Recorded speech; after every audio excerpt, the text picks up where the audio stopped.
है क्या? Cyclotron. Cyclotron आपको याद है 2 मिनट के अंदर देखो, एक ऊपर क्या होता था? चुंबक, नीचे क्या होता था? चुंबक। चुंबक का उत्तरी ध्रुव, नीचे दक्षिणी ध्रुव। यहां बीच में क्या लगाते थे? 2। ये क्या होते थे भाई? डीज। याद है सबको? इन डीज को ऐसे ऐसे लगा करके इनके बीच में क्या लगाते थे हम? ये इसके ऊपर लगाते थे, यहां पर क्या लगाते थे? कौन सा स्रोत? प्रत्यावर्ती धारा स्रोत। एक बार ये प्लस का, एक बार ये माइनस का। धनात्मक आवेश को इनके बीच में ले जाकर के छोड़ते थे। चुंबकीय क्षेत्र के कारण वो प्लस से किधर जाता था? माइनस के कारण। शुरुआत में गति देने का काम कौन करेगा? विद्युत क्षेत्र। अब वो इधर चलने लगेगा। अब v वेग से चलने लगेगा तो q आवेश पर v वेग से चल रहा है। चुंबकीय क्षेत्र किधर है? नीचे की ओर। तो b चुंबकीय क्षेत्र में जब वो चलेगा तो बल लगेगा F = QVB sin थीटा। बोलो हाँ या ना? तो अपने पास में q अवेलेबल है, v आ गया, b अवेलेबल है, थीटा का मान 90 डिग्री रहता था, याद करो। ठीक है, ऐसे ऐसे होते हैं दोनों d। तो ये यहां से इधर खिसका, इधर गया है। चुंबकीय क्षेत्र किधर है? नीचे की ओर। तो थीटा बराबर कितना हो गया? 90 डिग्री। थीटा 90 डिग्री होने के कारण अब ये वर्ताकार पथ में क्या करने लगेगा? गति करने लगेगा। तो होता क्या था? यहां पर छोड़ने के बाद में एक छोटा वर्ताकार पथ तय करता था, फिर ये ऐसे चक्कर काटता इसमें इतना बड़े पथ को तय कर लेता था कि इसकी त्रिज्या किसके बराबर हो जाती थी? डीज की त्रिज्या के बराबर। और जब अधिकतम गतिज ऊर्जा होगी तो ये त्रिज्या किसके बराबर हो जाएगी? डीज की त्रिज्या के बराबर। समझ में आ रही बात? वही सारी इक्वेशंस आती हैं, mv² बटे r। mv² बराबर हो जाता है QVB। थीटा बराबर कितना है? 90 डिग्री। यहां से r आ जाता है, r बराबर mv/QB। वृत्ताकार पथ की त्रिज्या। अगर v वेग से गति कर रहा है, q आवेश है, b चुंबकीय क्षेत्र है, m उसका द्रव्यमान है, तो उसके वृत्ताकार पथ की त्रिज्या होगी। यहीं से 2πr वो निकाल लेते थे आवर्तकाल। आवर्तकाल का सूत्र क्या होता है? आवर्तकाल का सूत्र होता है तय की गई दूरी बटे वेग। कितनी दूरी तय करता है ये? 2πr। 2πr में किसका भाग दे देते थे? v का। r का मान पुट कर देते थे। यहां पर r का मान क्या पुट कर देते थे? r का मान हो जाता था QV/r बराबर mv/QB। r बराबर लिखेंगे mv/QB। यहां आ जाएगा t बराबर 2πm/QB। ठीक है क्या? अरे v से v कट जाएगा, v से v कट जाएगा, r की जगह पुट करोगे और ये वैल्यू कैंसिल आउट है। समझ में आ रहा है? ये आवर्तकाल है। समझ में आई बात? आवर्तकाल के बाद में एक चीज और बताई थी मैंने, आवर्ती। आवर्ती कैसे निकालते थे? ओमेगा बराबर हो जाता है 2π/t। इसको कहते हैं कौन सी आवर्ती? कोणीय आवर्ती। कोणीय आवर्ती। कोणीय आवर्ती का मात्रक हो जाता है रेडियन प्रति सेकंड। याद रखना है, ठीक है? गतिज ऊर्जा निकलवाई थी। गतिज ऊर्जा निकालते हैं। गतिज ऊर्जा कैसे निकालते हैं? E के। गतिज ऊर्जा का फॉर्मूला आता है 1/2 mv²। यहां से v निकाला था। v कैसे निकालते थे? r बराबर क्या होता था? mv/QB। v आ जाएगा r इंटू सॉरी क्या निकालना है? v r into QB/m। यहां से v² पुट करते थे। r बराबर 1/2 v²। v² बराबर r² q² b² m²। यहां से आ जाएगा r² q² b² बटे 2m। ये गतिज ऊर्जा अधिकतम कब हो जाएगी? जब छोटा r किसके बराबर हो जाएगा? बड़े r के। तो kinetic energy maximum. Kinetic energy maximum ये छोटे r को किसके बराबर पुट कर दोगे? छोटे r को किसके बराबर पुट कर दोगे? बड़े r के। इसको बड़े r के बराबर पुट कर देना है। r² था क्या? r²। ये अधिकतम गतिज ऊर्जा हो जाएगी। ठीक है? साइक्लोट्रॉन एक विद्युत चुंबकीय युक्ति है। विद्युत क्षेत्र भी काम आता है, चुंबकीय क्षेत्र भी काम आता है। विद्युत क्षेत्र क्या काम आता है? ऊर्जा देने के लिए। हर चक्कर में, हर आधे चक्कर में ऊर्जा बढ़ेगी। बोलो हाँ करना। टी ऐसा होता है, ठीक है। अभी मान लीजिए कण यहां है,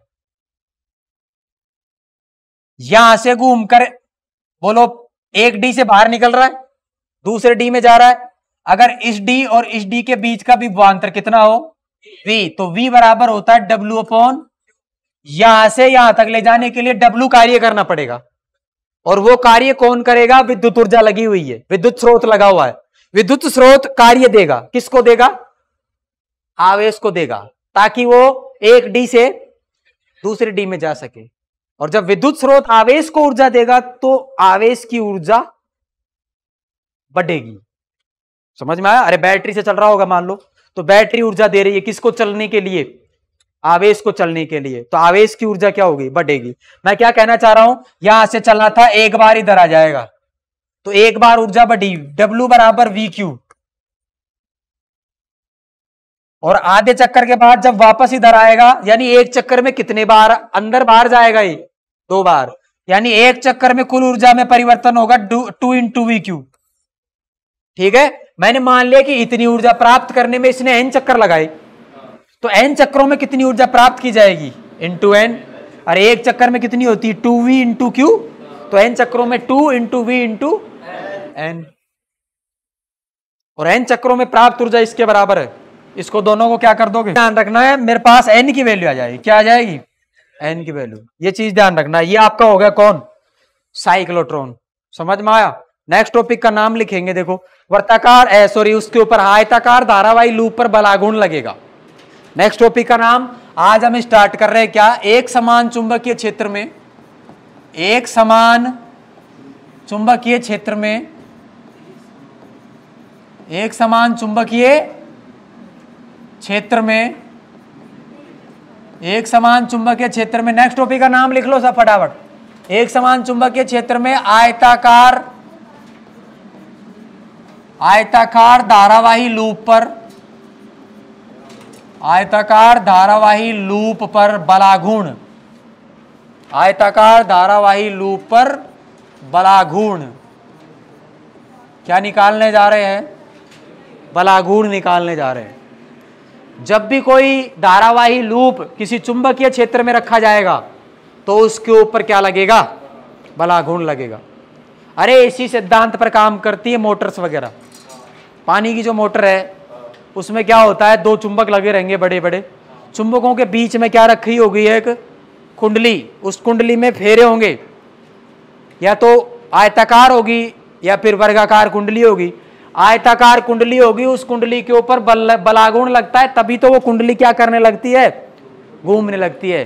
तब हम बटन दबाते ही मोटर के अंदर विद्युत धारा प्रवाहित होगी, और विद्युत धारा प्रवाहित होते ही कुंडली के ऊपर क्या लगने लगेगा? बलाघूर्ण लगने लगेगा, और कुंडली क्या करने लग जाएगी? घूमने लग जाएगी। समझ में आ रहा है? अब ये कैसे होता है ये आपको देखना है। मैंने क्या किया, ध्यान से देखिए, मैंने 2 चुंबक लिए हैं।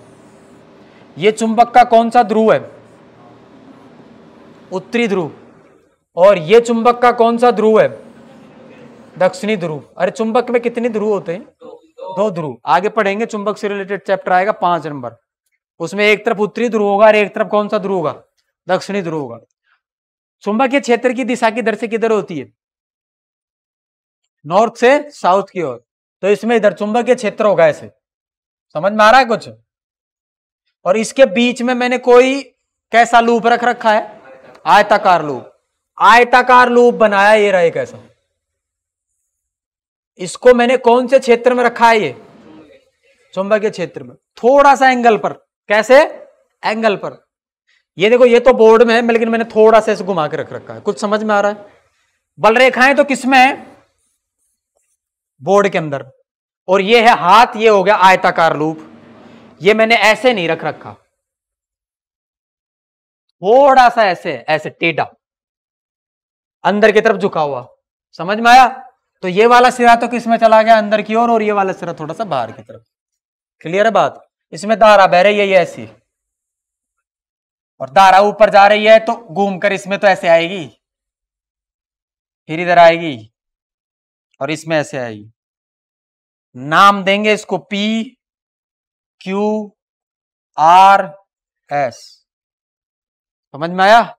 अब आप मेरे को एक वो बताइए, सूत्र बताइए, कि एल लंबाई का कोई तार, देखो इसकी चौड़ाई ले लो लूप की चौड़ाई मैंने बी ले ली, और ये वाली लंबाई जो है ना लूप की लंबाई, ये कितनी ले लेता हूं मैं, एल।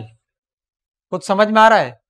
और इसका एरिया वेक्टर, अच्छा क्षेत्रफल सदिश किधर होगा इसका, पृष्ठ के लंबवत, लेकिन पृष्ठ ऐसे तो है नहीं, पृष्ठ थोड़ा ऐसे है, तो क्षेत्रफल सदिश भी थोड़ा सा ऐसे घुमा देंगे इधर।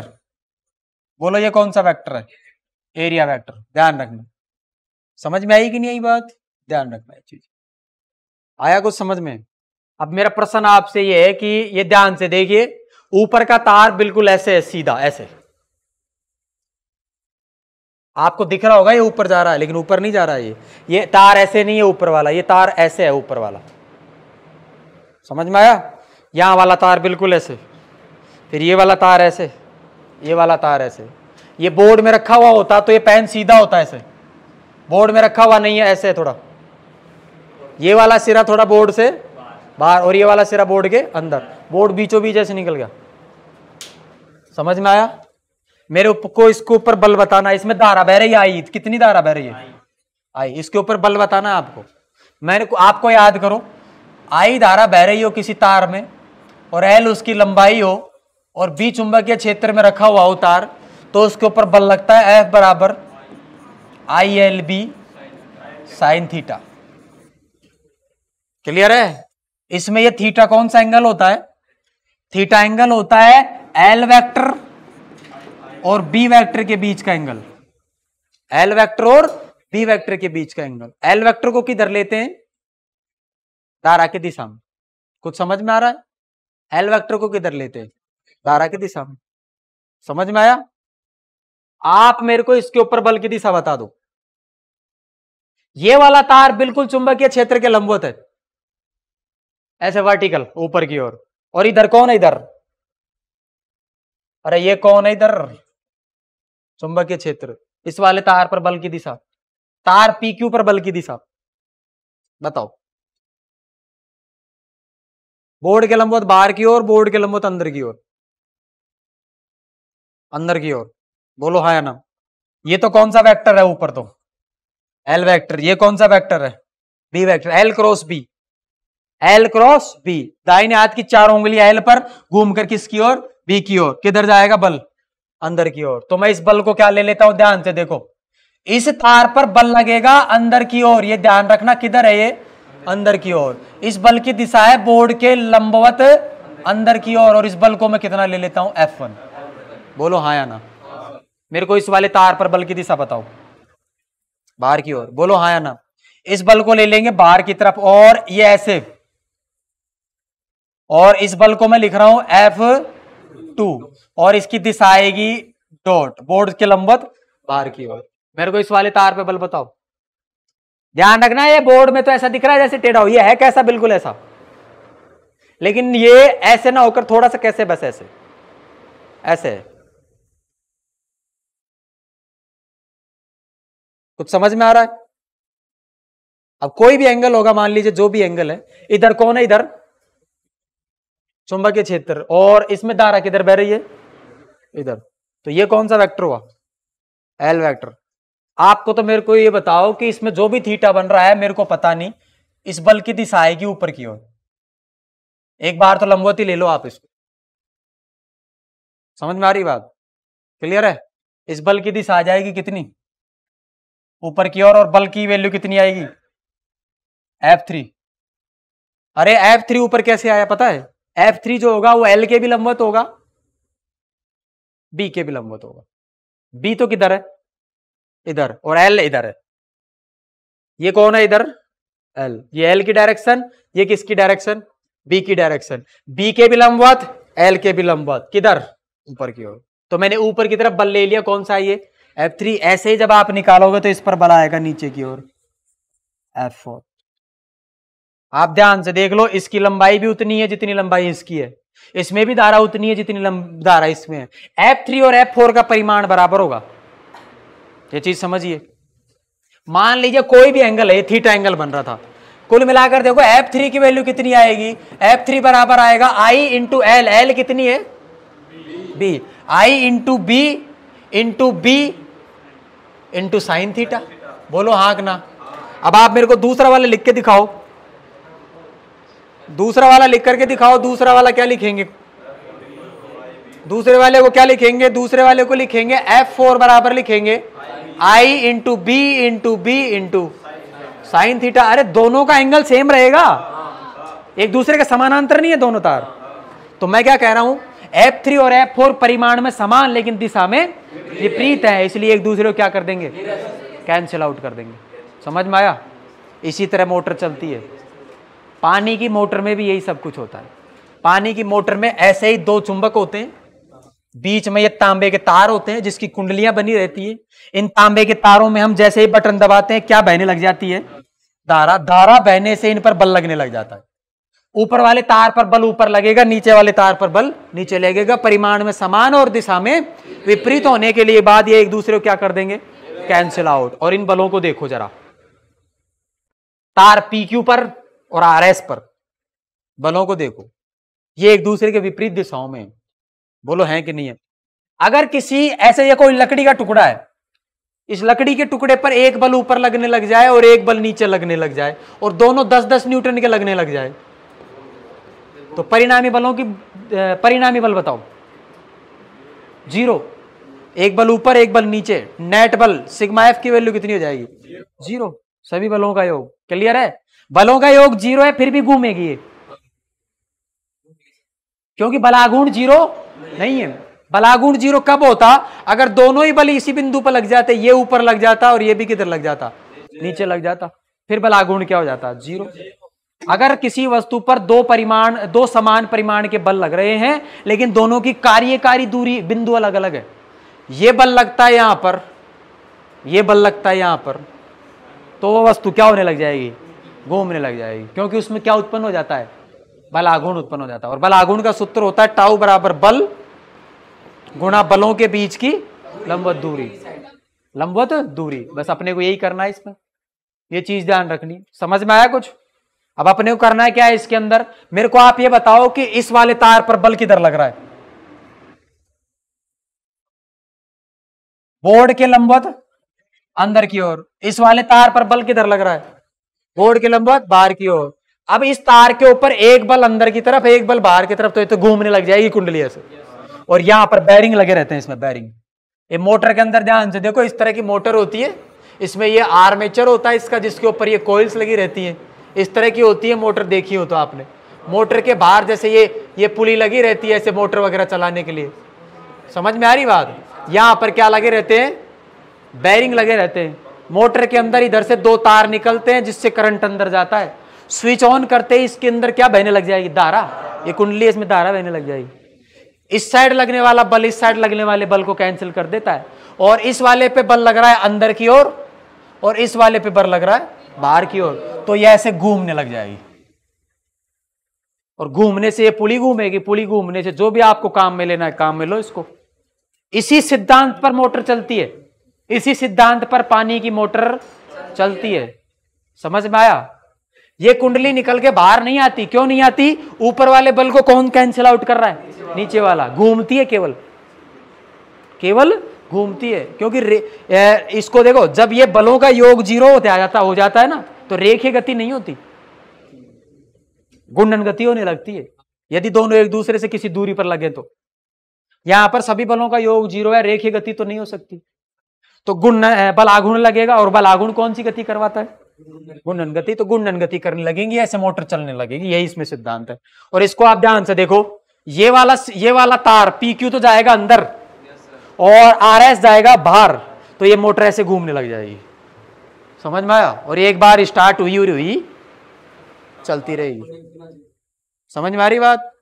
जब ये घूम कर इधर आएगा ना, तो बल की दिशा भी बदल जाएगी इसके ऊपर, लगातार इसको ऐसे ही घुमाता रहेगा ये। समझ में आ रही बात? ये अपने पास हो गया इसका। अब मेरे को करना क्या है? मेरे को तो बलागुण निकालना है। मुझे बलागुण बताओ, कैसे निकालोगे बलागुण? बल बताओ पहले तो, ये बल बताओ, बल कितना हुआ? अब मैं क्या लिख रहा हूं, ध्यान से देखिए। बल की वैल्यू मैं लिख रहा हूं, F1 की वैल्यू बताओ मेरे को। F1 के लिए थीटा बताओ।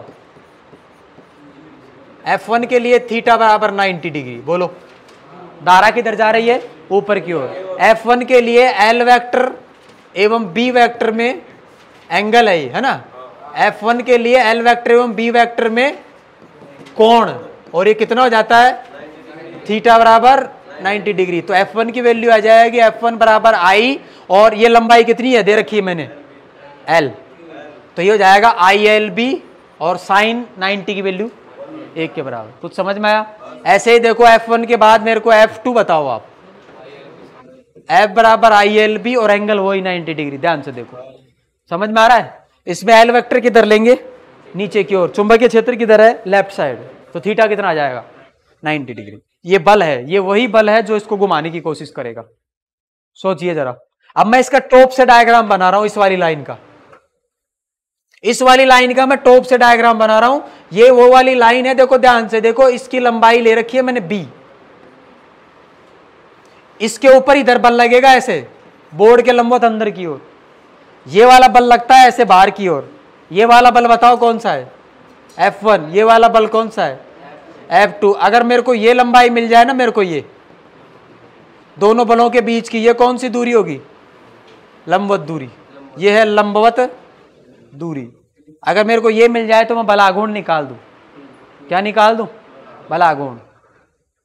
तो इसमें एक एंगल डिफाइन करते हैं। देखो B वेक्टर, ये कौन सा वेक्टर है इधर? ये कौन सा वेक्टर है जो इधर जा रहा है? B vector. B वेक्टर और A वेक्टर के बीच में एंगल होता है थीटा।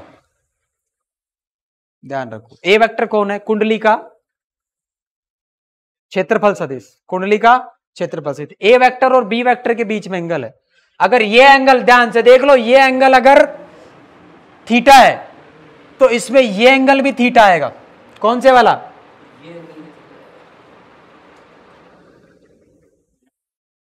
ठीक है। अगर ये एंगल थीटा आ रहा है तो मेरे को ध्यान से देखिए, इसके अंदर ये वैल्यू निकाल के दिखाओ मेरे को।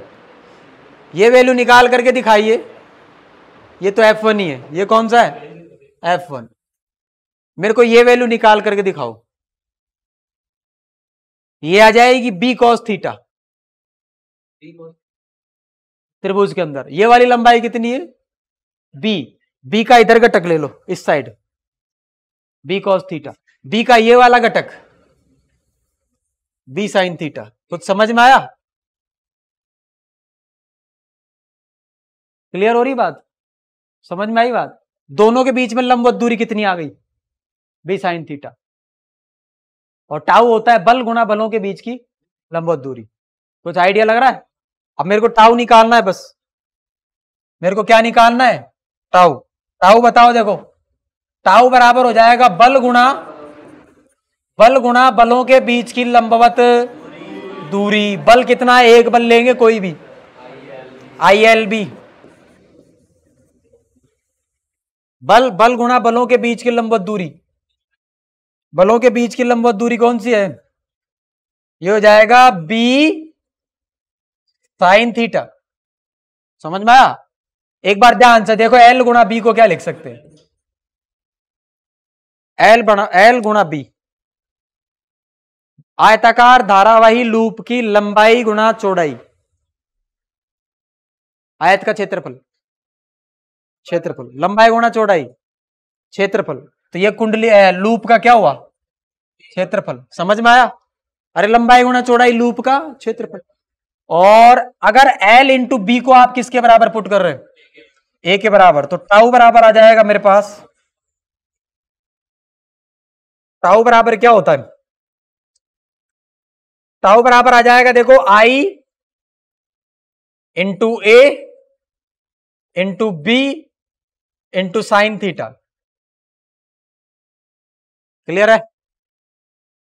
और मान लीजिए अभी एक नहीं है, ये इसमें n फेरे हैं, तो ये किससे गुणा हो जाएगा? n से गुणा हो जाएगा। कुछ समझ में आ रहा है? तो मैं इसी में लिख रहा हूं, यदि आगे फेरों की संख्या कितनी हो, यदि फेरों की संख्या कितनी हो? n हो। यदि फेरों की संख्या n हो तो आप देखेंगे इसको ध्यान से, मैं क्या लिखूंगा? इसको कितने से गुणा कर दूंगा? n से।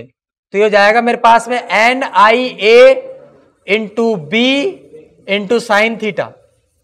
अब आप इसको ध्यान से देख लीजिए, इस वाली क्वांटिटी को कहते हैं कुंडली का चुंबकीय आघूर्ण, कुंडली का चुंबकीय आघूर्ण, उसको एम से डिनोट करते हैं। NiA को क्या कहते हैं? कुंडली का चुंबकीय आघूर्ण। एम कौन होता है? एम बराबर होता है NiA।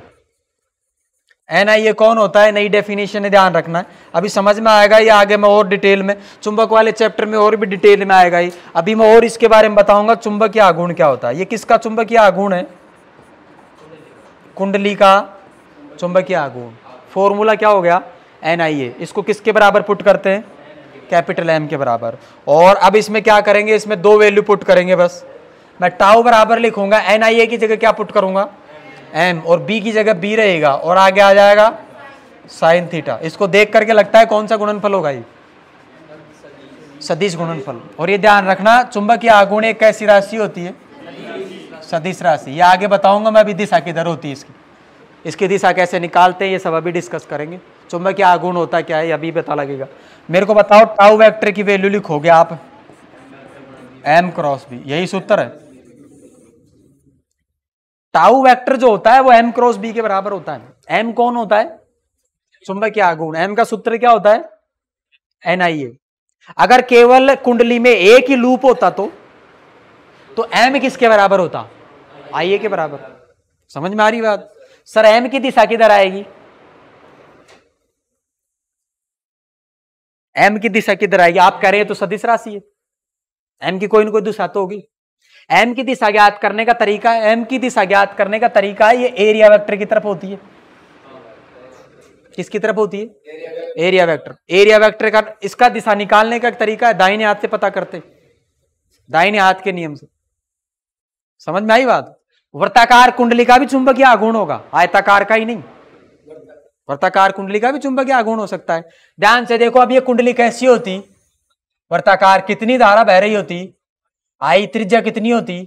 R। तो वृत्त का क्षेत्रफल हो जाता है A पाई R स्क्वायर। और मान लीजिए इसमें कितने फेरे हैं? N फेरे हैं। कुछ समझ में आ रहा है? तो N into I into A, N into I into A, ये हो जाएगा किसके बराबर? M के बराबर। अरे की बात है, समझ में आया? इसमें फेरों की संख्या कितनी हो गई? N। धारा कितनी बह रही है? I। और क्षेत्रफल कितना हो गया? पाई R स्क्वायर। अब मेरा प्रश्न आपसे यह है कि सर ये जो वर्ताकार धारावाही कुंडली है ये ऐसे कैसे बोर्ड में रखी हुई है, इसके चुंबकीय आघूर्ण की दिशा कैसे पता करें? दाहिने हाथ के नियम से पता करते हैं। दाहिने हाथ का नियम यह कहता है कि धारा की दिशा में किसको रखो? उंगलियों के मुड़ने की दिशा। धारा की दिशा में किसको रखो? अंगुलियों के मुड़ने की दिशा को रखो। समझ में आया? तो अंगूठा किधर आएगा? M वेक्टर की ओर। किधर आएगा? M वेक्टर की ओर। इससे अगर कुंडली का मुझे M वेक्टर निकालना हो, चुंबकीय आघूर्ण की क्या निकालनी हो? दिशा, तो मैं दाहिने हाथ की चारों उंगलियां धारा की दिशा में ले जाऊं। ये धारा बह रही है इसमें ऐसे, तो मैं इसमें ऐसे हाथ रखूंगा, अंगूठा किधर आ रहा है? बाहर की ओर। तो इस वाले के लिए M वेक्टर की दिशा हो जाएगी बाहर की ओर। बोलो हाँ या ना? समझ में आया? मेरे पास में ये आयताकार कुंडली है, कुंडली आयताकार कुंडली है, इसमें धारा की दिशा ऐसी है और ये बोर्ड में रखी हुई है जैसे आपको दिख रही है। इसके M वेक्टर की दिशा बताओ। अंदर की ओर। दाहिने हाथ से उंगलियों को उधर रखेंगे जिधर कौन बह रही है? धारा। इसके लिए अंदर की तरफ आएगा। अंगूठा किधर जा रहा है? अंदर की ओर। यहां क्या लगाएंगे? क्रॉस। किसकी डायरेक्शन है ये? M vector. M वेक्टर कौन होता है? चुंबकीय आघूर्ण। अरे समझ में आ रहा है कैसे निकालते हैं? डायरेक्शन बड़ी इंपॉर्टेंट है। आपको पीछे बुक में एक आधे प्रश्न मिलेंगे जिसमें आपको टाउ की डायरेक्शन निकालनी होगी। क्या? किसकी डायरेक्शन? टाउ की। टाउ मतलब चुंबकीय आघूर्ण। और अब एक चीज और समझ लीजिए, टाउ की जो डायरेक्शन होती है वो M के भी लंबवत होगी और B के भी लंबवत होगी। बोलो हाँ या ना? क्लियर है ये चीज? ठीक है। अब आप इसके अंदर मेरे को टाउ की डायरेक्शन बताओ। ये बिल्कुल ऐसे की ऐसे रखी हुई है। ये कौन है? होगा अपने को याद रखना है। M का फॉर्मूला क्या आएगा? NiA। M का फॉर्मूला NiA। M की डायरेक्शन कैसे पता करेंगे? दाहिने हाथ के नियम से। M की डायरेक्शन कैसे पता करेंगे? दाहिने हाथ के नियम से। दाहिने हाथ की चारों उंगलियों को धारा की तरफ घुमाना है, अंगूठा किधर आना चाहिए? चुंबकीय आघूर्ण की दिशा। किसकी दिशा में? चुंबकीय आघूर्ण। चुंबकीय आघूर्ण कौन सा वेक्टर होता है? M vector. एम वेक्टर कौन सा सदिश होता है? चुंबकीय आघूर्ण। दिशा आ जाएगी। मेरे को आप टाउ की दिशा निकाल के दिखाइए इस पर्टिकुलर केस के लिए। हाँ, इसमें टाउ की दिशा बताओ। बोर्ड के अंदर ये आयताकार लूप है, ये रहा आयताकार लूप बोर्ड में रखा हुआ है जैसा दिख रहा है। धारा दिख रही है क्लॉकवाइज के एंटी क्लॉकवाइज? धारा बताओ क्लॉकवाइज है कि एंटी क्लॉकवाइज है? क्लॉकवाइज धारा है। क्लॉकवाइज अगर धारा है तो इसके अंदर मेरे को बताओ कि और बी वेक्टर किधर दिख रहा है? बी वेक्टर ये कौन सा वेक्टर है? बोर्ड के अंदर किधर? Right side. मेरे को टाउ वेक्टर की डायरेक्शन बताएंगे आप। टाउ वेक्टर बताओ। एम क्रॉस बी नीचे की ओर, बोर्ड के तल में नीचे की ओर, एम क्रॉस बी। एम की तरह देखो। अच्छा, इसके अंदर बताओ, ये अंदर कौन जा रहा? अंदर अंगूठा एम। क्या इधर चुंबकीय क्षेत्र है? ऐसे तो है। अब ठीक है, ये अंदर कौन गया? एम। ये कौन जा रहा है? चुंबकीय क्षेत्र। दाहिने हाथ का नियम क्या कहता है? दाहिने हाथ का नियम ये कहता है कि चारों उंगलियां गुणनफल में जो पहले आती है ना, वहां ले जाओ। कौन आ रहा है गुणनफल में पहले? एम। एम किधर है? अंदर की ओर। चारों उंगलियां एम पर, और घुमा के किसकी तरफ? बी की तरफ। अंगूठा किधर जा रहा है? इसमें नीचे की तरफ टाउ लगेगा। बोलो हाँ या ना। इसी तरह के प्रश्न दे रखे, और इसको बस ऐसे अक्षों में रख देगा और पूछेगा कि कौन सी दिशा में बल टाउ लग रहा है। तो अब मैं इसको देखो प्रश्न को चेंज कर देता हूं। ये कोई निर्देशांक ऐसे रखा हुआ है, ये एक्स अक्ष में ये कुंडली है ऐसे, है ना। ये कौन सा अक्ष है? एक्स अक्ष। ये कौन सा अक्ष है? वाई अक्ष। और ये कौन सा अक्ष हो गया? जेड अक्ष। मैं कह देता हूं कि ये एक कुंडली के मध्य बिंदु पर कौन है? मूल बिंदु। और ये ऐसे कौन से तल में रखी हुई है? ये एक्स वाई। थोड़ी सी एक्स वाई में है और थोड़ी सी माइनस का एक्स और वाई। अरे माइनस वाई एक्स में भी तो है ना, बीच में ऐसे रखी हुई है। तो बताओ इसके अंदर टाउ की दिशा किधर होगी? प्लस वाई में, माइनस वाई में, प्लस जेड में, माइनस जेड में, प्लस एक्स में, माइनस एक्स में। बताओ किधर? जेड के प्लस में। जेड तो बोर्ड के तल के किधर है? बाहर की ओर कहाँ आई थी चुंबक टाउ? नीचे की ओर। नीचे कौन है? अब ऊपर प्लस वाई है तो नीचे कौन है? Minus Y. इस तरह से भी आ जाता है। तो आप लिखोगे माइनस वाई एक्स की दिशा में क्या होगा? टाउ होगा। कुछ समझ में आ रहा है? आप टाउ की डायरेक्शन को बदल करके दिखाइए। मैं कुछ नहीं कर रहा हूं, छोटे छोटे कुछ चेंजेस कर रहा हूं उसमें, और मैं यही कर देता हूं सब। आपको ज्यादा इसके अंदर बदलने की जरूरत नहीं है। ये समझ में आ रहा है? ये किसकी डायरेक्शन बदल रहा हूं मैं? विद्युत धारा की दिशा। विद्युत धारा की दिशा को बदल रहा हूं। ये किधर थी पहले? क्लॉकवाइज ऐसे थी। अब बताओ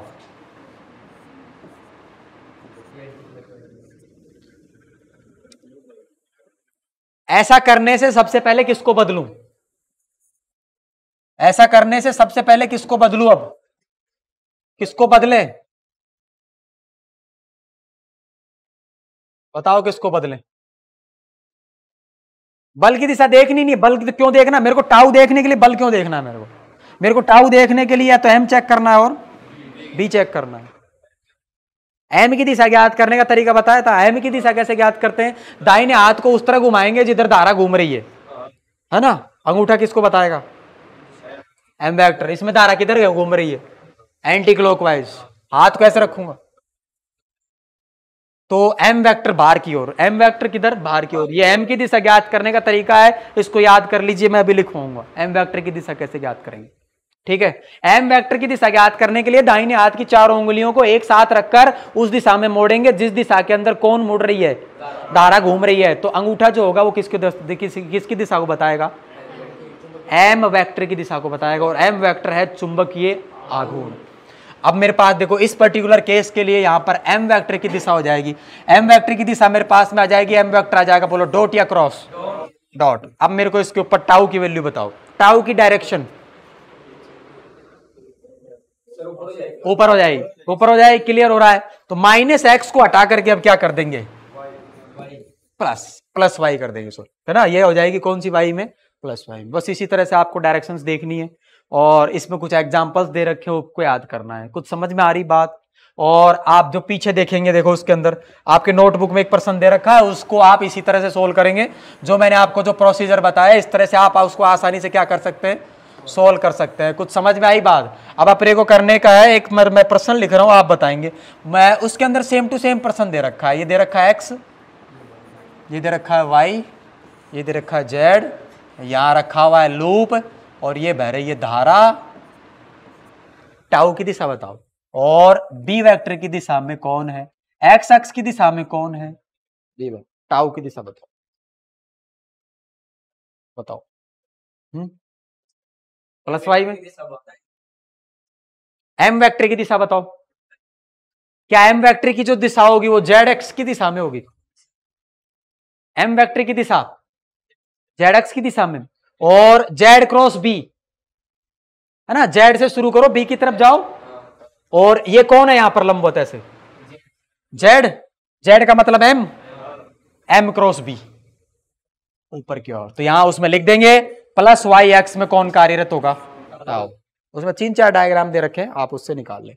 समझ में आ रही बात? इस तरह से दे, और उसने फिर एक में क्या किया, इस लूप को ऐसे लिटा दिया,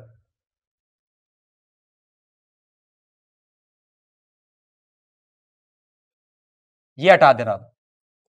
टाउ की डायरेक्शन बताओ।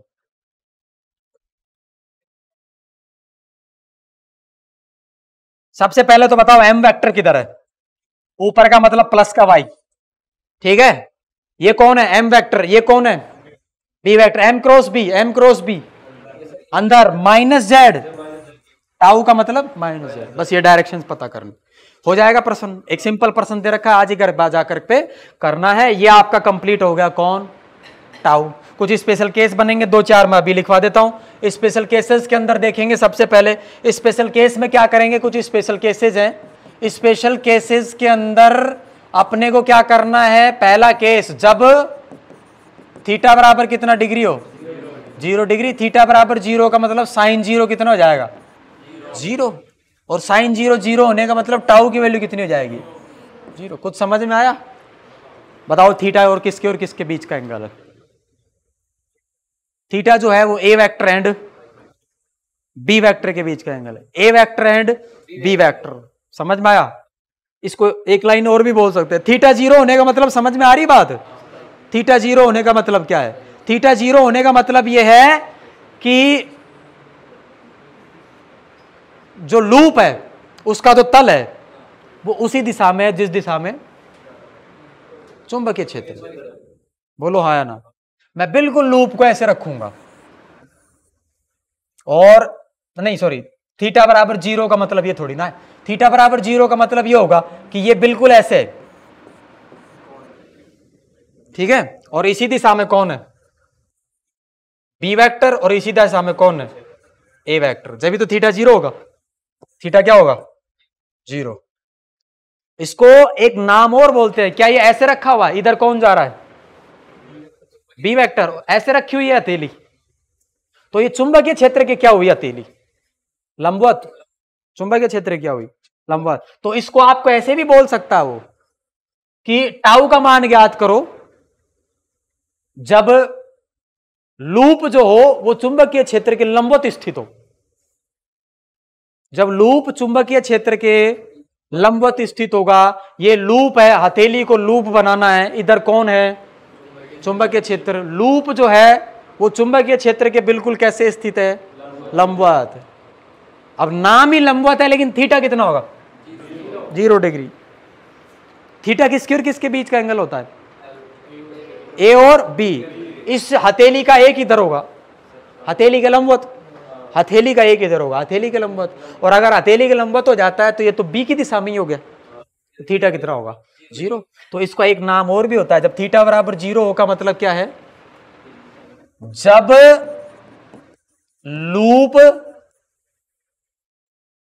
जब लूप चुंबकीय क्षेत्र के यहां लिख रहा हूं मैं, लंबवत स्थिर हो। बोलो हाँ कि ना, लूप जब ऐसे लंबवत होगा चुंबकीय क्षेत्र के तो थीटा उस स्थिति में क्या होगा, 0 डिग्री। अब इसमें कंफ्यूज बिल्कुल नहीं होना है, लंबवत का मतलब थीटा बराबर 90 डिग्री। अब आप देखो थीटा 90 कब होगा, जब लूप चुंबकीय क्षेत्र की दिशा में ही स्थित हो। लूप ऐसे है और इधर ही कौन है, लूप का तल, सॉरी हाँ, लूप का तल चुंबकीय क्षेत्र में ही हो, समझ में आया? तो इसका ए वेक्टर किधर होगा, बाहर की ओर। इधर कौन हुआ, थीटा कितना होगा, 90 डिग्री। ये थोड़ा सा आपको ध्यान रखना है। और मैं एक ही बात है इसके अंदर लिख देता हूं, ये समझ में आया आपको? इसके बाद में बस इसको लिखना है और ये आपको ध्यान रखना है थोड़ा सा कैसे करेंगे, है ना। थोड़ा सा आगे देखो, अब ये आ गया समझ में। सेकंड केस, जब थीटा बराबर क्या हो, 90 डिग्री। अब आप लिखेंगे इसमें क्या लिखना है, अभी बताया मैंने।